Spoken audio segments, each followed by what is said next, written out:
జై భీమ్ అందరికీ.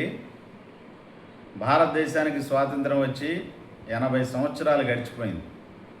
చాలామంది ఏమంటున్నారంటే ఈ భారతదేశంలో అంటరానితనం పోయిందని చెప్పి అంటున్నారు.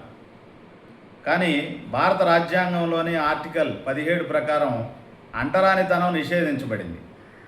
కానీ భారతదేశంలో ఇంకా ఈ అంటరానితనం కొనసాగుతూనే ఉంది. అంటరానితనాన్ని బేస్ చేసుకునే ఈ భారతదేశంలో రిజర్వేషన్లు వచ్చినాయి. ఒకడేమంటాడు, రిజర్వేషన్లే అవసరం లేదు, రిజర్వేషన్ల వల్లనే భారతదేశం కోల్పోతుంది అంటాడు. అసలు అంటరానితనమే పోనప్పుడు రిజర్వేషన్లు ఎందుకు ఎత్తేయాలి? మొదటి ప్రశ్న. రెండు, భారతదేశంలో డైరెక్ట్గా అంటరానితనాన్ని అవలంబిస్తున్నారు, అమలు చేస్తున్నారు. కానీ వాళ్ళకి భారతదేశంలో ఎలాంటి శిక్షలు పడతలా. ఒకటి, గతంలో భారత రాష్ట్రపతిగా పనిచేసినటువంటి రామ్నాథ్ కోవింద్ గారు ఆయన్ని ఒక టెంపుల్లోకి ఎలవ్ చేయకుండా అవమానించింది ఈ సమాజం.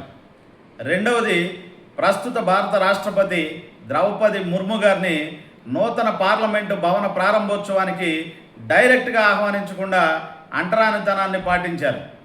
ఇప్పుడు మూడు, కాంగ్రెస్ పార్టీ దిగ్గజం మల్లికార్జున ఖర్గే గారిని రామ్లీలా మైదానం పోయొచ్చిన తర్వాత ఆ మైదానం అశుద్ధమైందని చెప్పి శుద్ధి చేయడం ప్రారంభించారు. ఎవరికైనా బుద్ధి ఉన్నవాడు, తలకాయ ఉన్నవాడు ఆలోచించండి. భారతదేశానికి 80 సంవత్సరాలు అయినా కూడా ఇప్పటి వరకు భారతదేశంలో అంటరానితనమే నిర్మూలించబడకపోయింది కాక డైరెక్ట్గా ఎలాంటి భయం లేకుండా అంటరానితనాన్ని అమలు చేస్తున్నారు ఈ దేశంలో.